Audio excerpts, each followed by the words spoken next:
Welcome. Today we're going to continue with Chapter 2 and we're going to talk about measures of variation. So this is section 2.4. Right, measures of variation. Now we have several objectives. Finding the range of a data set that is going to be relatively easy. How to find the variance and standard deviation of a population and a sample. Could be complicated using a formula, but with our technology, the TI-84 Plus makes it easy. So I'm actually going to be very, very brief in discussing the formula and focus more on using technology to do it. Next, we get into things that are a little more theoretical. So we introduce the empirical rule and Chebyshev's theorem. These are actually going to play a big role later on in the semester, so I kind of want to talk about them um, a little bit more thoroughly than what you might expect, because the concepts and the ideas behind the empirical rule and how it's used are really important when we get to inferential statistics. So the next objective, which is approximating the sample standard deviation for grouped data, this is very similar to the approach that we used for approximating the mean for groups data.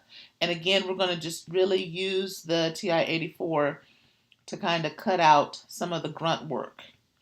Okay. And then lastly, I'm going to speak a little bit about the coefficient of variation, because that allows you to compare um, variation in data sets that have different units, right? So how do you compare miles to dollars, or if you have you've got two different data sets and they're measuring two totally different things, and how do you tell whether one data set is more spread out than the other? And the answer is using coefficient of variation. Okay, now I kind of want to go back to this, just kind of overall, just to bring it together. Now, remember let's actually go back here. Remember when we were talking about measures of central tendency, we had three. So for measures of central tendency, we had three main ways that we looked at central tendency. One was one was using the mean, right? So that was the average. You add up all your data entries and divide by the total number of entries. Another way to measure central tendency, do you remember? Was the median. Whatever number is in the middle, and splits your data into like the lower half and the upper half, right? And then the last way that we measured central tendency was we used mode, and that's the data entry that's most popular, right? So those are three different ways to kind of give a typical, give a typical value. So if you wanted to describe a typical value of a data set, you say, what is a typical value for this data set? You could very reasonably choose the mean, the median, or the mode to be, and we can kind of put this in quotes, typical. Okay. Now, here's another concept. This is a concept we're going to focus on today: measuring variation. So the idea is how far how far does the data vary from the center, right? So that's the key question. How does the data vary from the center? Right? The idea is all of the data close to the center? Is all of the data spread out far away from the center? Now here I'm just going to sketch. Here's a picture where the data is grouped close to the center. Now imagine this is your distribution.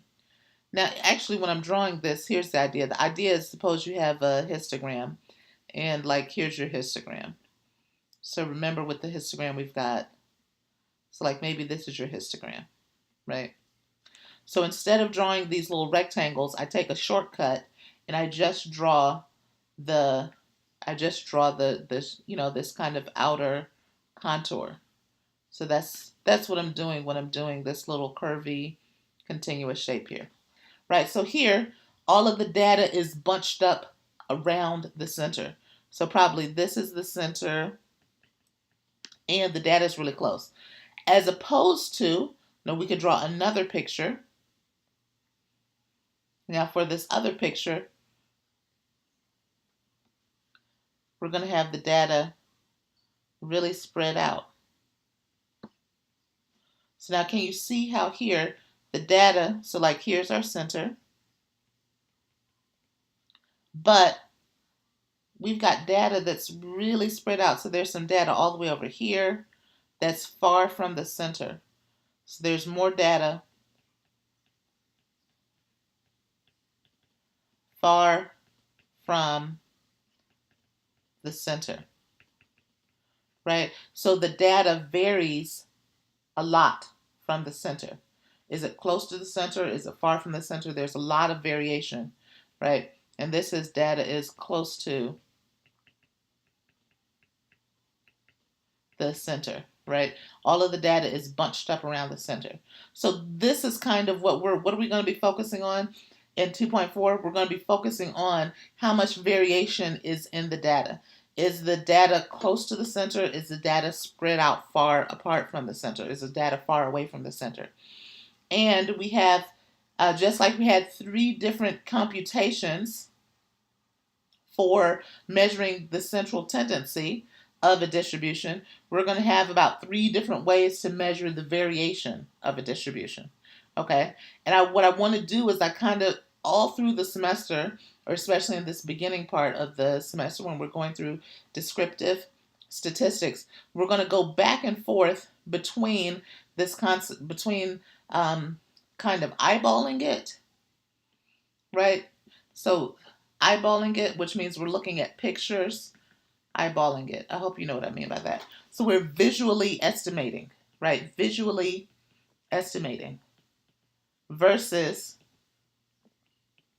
computations. Computation means you've got a formula,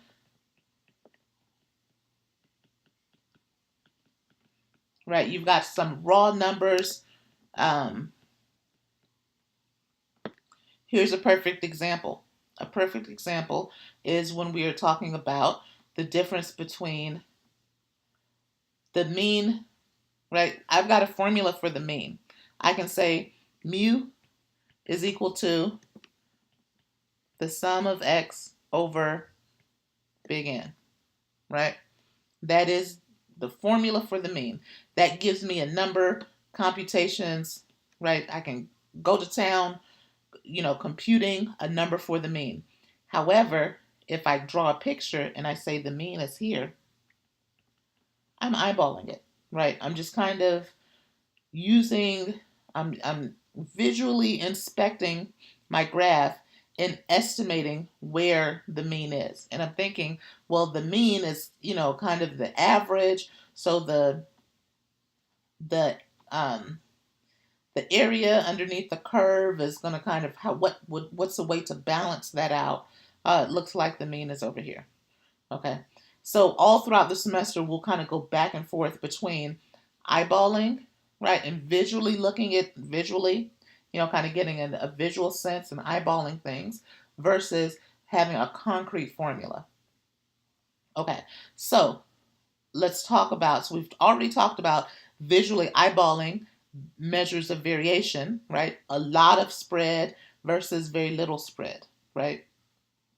Now, let's talk about what numbers will we use to, what computations, what formulas will we use to measure variation. Okay, so the first formula that we're going to have is range. So we're going to say, and this is going to be the easiest one, this first objective right here is finding the range of a data set. And why do we want to find the range of a data set? We want to find the range of the data set because it's a way for us to know how spread out the data actually is. Okay, so if we've got a big range, then that means that our data set is really spread out, right? So it's a very quick and easy way to measure the variation in your data. Okay, so the range is one way, and then we'll come to another definition that we'll have will be for variance. And the last definition that we'll give is standard deviation. Now, standard deviation and variance, in fact, I'm going to put them together here. Standard deviation, let me spell it all the way, and variance are related to each other. Variance, standard deviation, because deviation. Variance is the square of standard deviation. I'm going to mention one more way to measure variation, which we won't talk about in this book, but it is a common way to measure variation, so I'm mentioning it here, which is the average deviation from the mean. ADM. Average deviation from the mean. Okay, so and this is ADM is the is a short version of it, ADM, and the standard deviation from the mean is what we'll focus on in this book, and that's sometimes just referred to, especially in articles, research articles. SD stands for standard deviation. Okay, so just like for measures of central tendency, we have the mean, the median, and the mode. For measures of variation, we have the range, the variance or standard deviation, and the average deviation from the mean. Okay, so let's go ahead. Now that we have that overview of what we're doing here, let's go ahead and get started. Now the range, this one is, like I said, it's the quickest, it's the easiest, it's the roughest measure. It's the roughest measure of variation. What do you do for the range? It's just the max minus the min. So it's just the max data entry minus the min data entry. And of course, the data must be quantitative, because how do you know what the maximum data entry is? Well, you have to be able to put the data in order of increasing or decreasing order. That's the only way that you can tell what's the max and what's the min. Okay, so let's do this example here. I will pause, let you read it.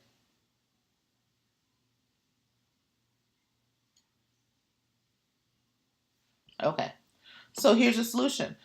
So for the solution, essentially we know that the range is equal to the max minus the min. So we need to know what's the maximum data entry here. 41, 45, 47. It's 12:15. Thank you. It looks like 47 is the max, and the min is 37. So we're going to have 47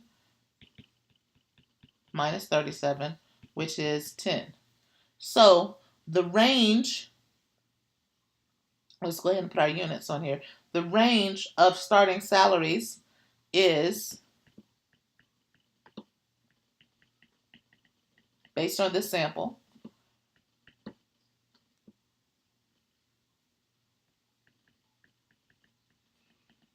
is $10,000, right? Why? Because we calculated the range as 10, but what are the units? The units are thousands of dollars, so the range of starting salaries is $10,000. Okay. Now so we've talked about the range. Now we're going to talk about deviation, variance, and standard deviation. All three of these are related. Deviation, variance, and then standard deviation. So first, let's get into deviation. The definition of deviation is the difference between a data entry and the mean of the data set, right? This kind of should remind you of, I don't know if you're kind of old school, but if a child was misbehaving, you would say that child was a deviant, or if it was someone in society that was, breaking the rules all the time, you'll call them a deviant. Why? Because they are straying from the norm. They're straying from what is typical, right? Their behavior is far from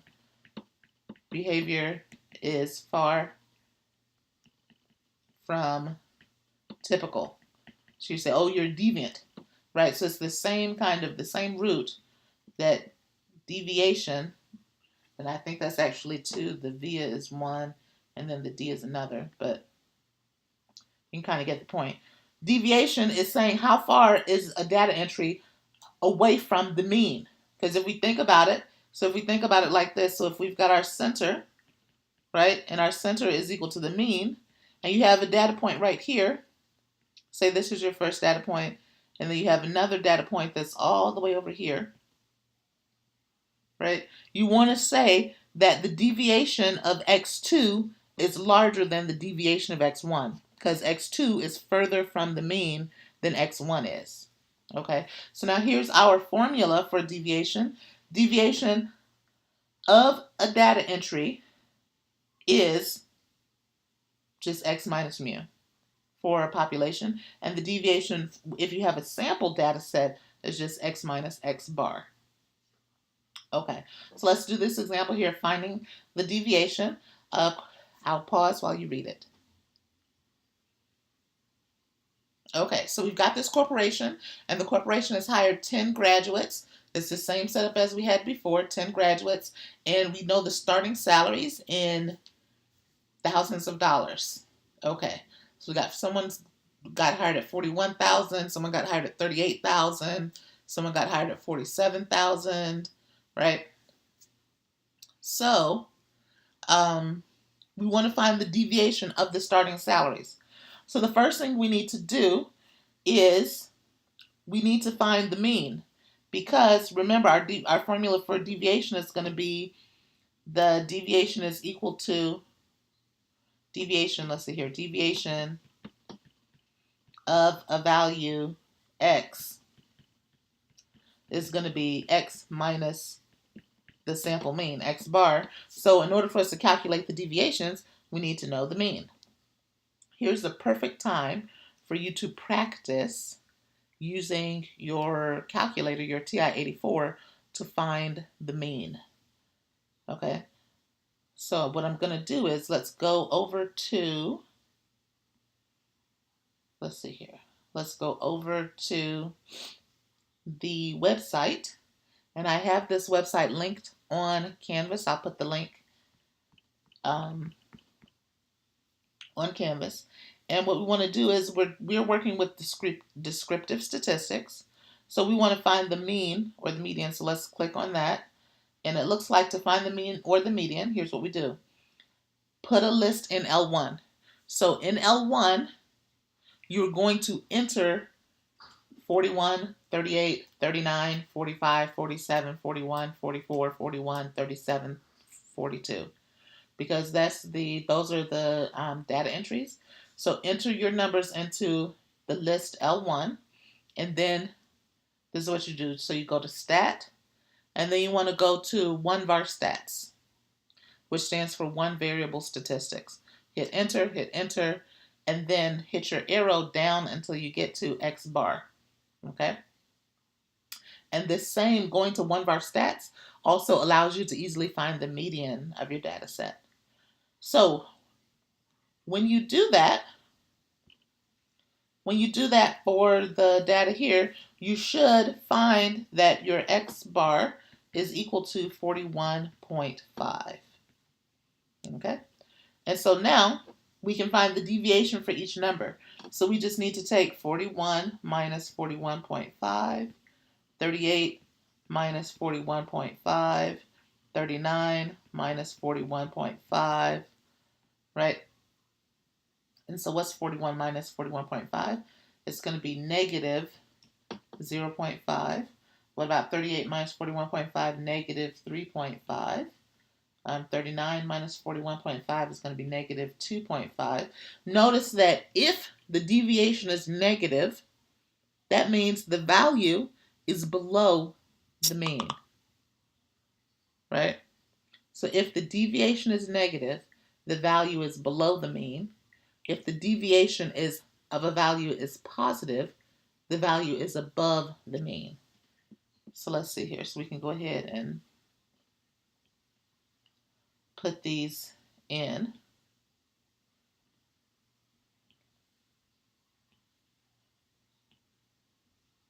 just to make sure that we have them correct.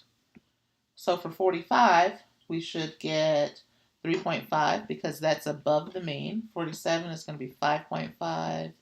41 is going to have a deviation of negative 0.5. 44 is going to have a deviation of 2.5, negative 0.5, negative 4.5, and 0.5. Okay. And so now, one of the things we want to point out, so we found the deviation for each data entry. One of the things we want to point out is that if you add the deviations, right, so if you add these numbers right here, you're going to end up with 0, right? And we can actually look and see why is this. So do you see how this means add up all of your deviations and you'll get 0? Why is this? Because the sum of your deviations is going to be the same thing as the sum of your values minus the sum of just the average, average, average, average, average. Now, what is the average? So we go over here. Your mean is the sum over the size of your data set. So if you add up your mu, how many times are we adding it up? 1, 2, 3, 4, 5, 6, 7, 8, 9, 10. 10 times. This is actually going to be equal to n times mu. Because how many times are you adding up the average? N times. Okay? And this is minus the sum of x. Now what is mu times n? If we cross multiply over here on the right hand side, n times mu is going to be equal to just the sum of x. So we'll have the sum of your values minus the sum of your values, which is equal to 0. So that's an algebraic proof of why the deviations are always equal to 0. And we can think about a visual proof of why the deviations are equal to 0 because your mean is where all of your data balances, right? And so you have to have as much below, as many values below the mean as you do. You have to have as much below the mean as you do above the mean. They kind of have to balance each other out. So that's kind of the idea of why the deviations have to add up to 0. You have to have if you add up all of the negative deviations and add up all of the positive deviations, they'll cancel each other out because that's essentially what the mean is. It's you're finding where the numbers balance. Okay. So now, of course, you won't need to do any of those computations on the exam. I just wanted to share that insight with you because it's kind of the next layer of understanding how these things work. Okay, so we've talked about deviation, and you have the deviation from each value. And now let's talk a little bit about the variance and standard deviation.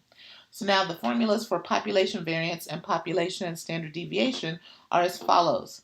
You take so for variance, the symbol is sigma squared. And for population standard deviation, the symbol is sigma. So now what I want to do is this symbol, I want to explain, here's how you pronounce it, sigma. And it is little sigma. And remember, this is a Greek letter, right? It's a Greek letter which corresponds to our little s. So Roman, Greek, right? So for us, it'd be a little s. Maybe that's not how people write their S's. But I'm trying to say that it's a little s, not a big, not a capital S, but a lowercase s.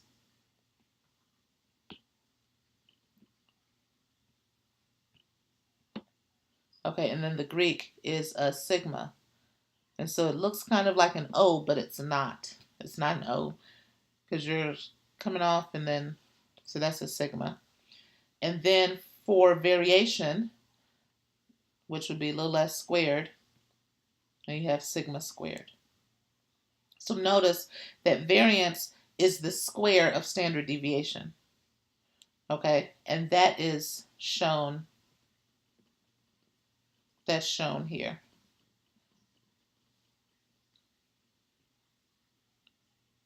Okay, so standard deviation,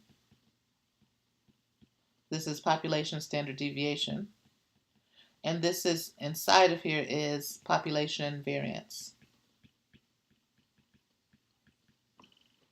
Okay, all right, now we can describe how to use the formula. Essentially, you take the deviations, you square your deviations, so sum of squares, right? So you square your deviations.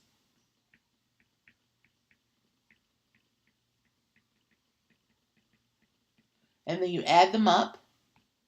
That's the sum. And then you divide by the total number of people in the population, or the total entries in the population, and that gives you your population variance. We've got about one. Here's a slide here that tells you how to do it in words. Here's another slide. So 6 different steps for using technology. And instead, I'm going to encourage you to not to use the long way, but instead to use technology. So let's practice by finding the population standard deviation of the 10 people, of the salaries, the starting salaries of those 10 graduates that were hired.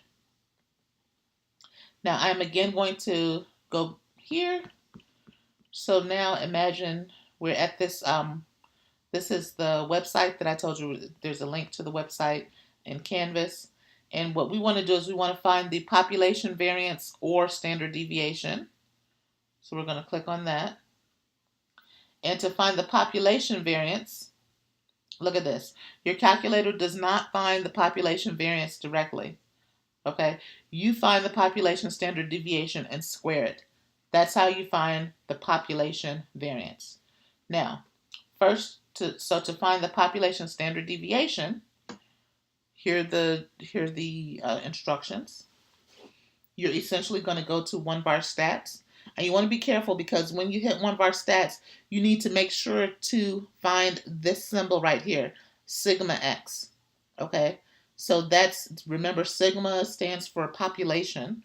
So you want to use sigma x. That is the notation for your population standard deviation. And then below here, it tells you how to square your population standard deviation, and that will give you population variance. So It's thank you. 12:30. Okay, so I'm going to leave this on the screen here. So watch it.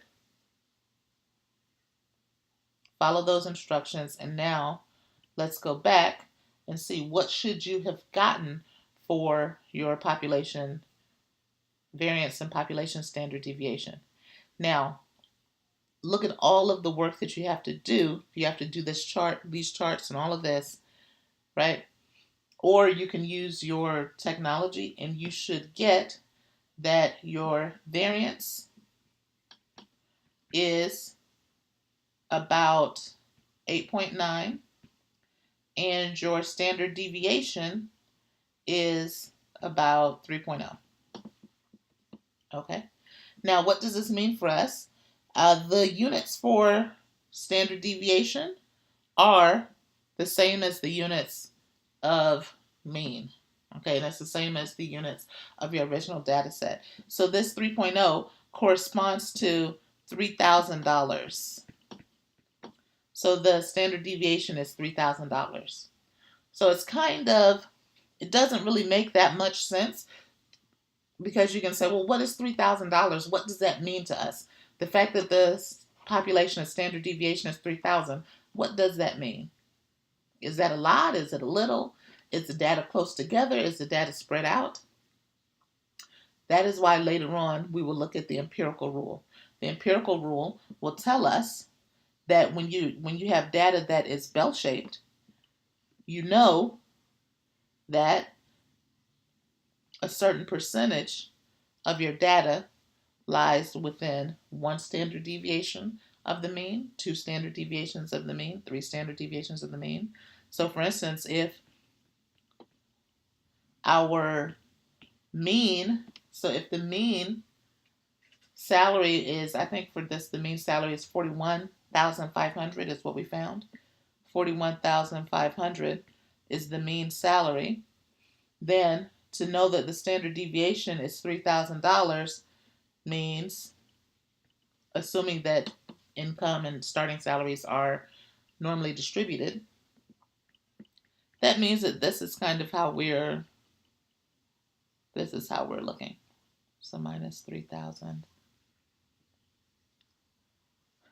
be 38, right? So then the more standard deviations you are away from the mean, the less starting salaries there are. Okay, so like again, so I'll say again, we'll get into this more when we talk about the empirical rule and Chebyshev's theorem. Okay, so for now, just focus on making sure that you know how to find the population standard deviation on your TI-84. The next thing we want to talk about is we want to talk about the sample variance and the sample standard deviation.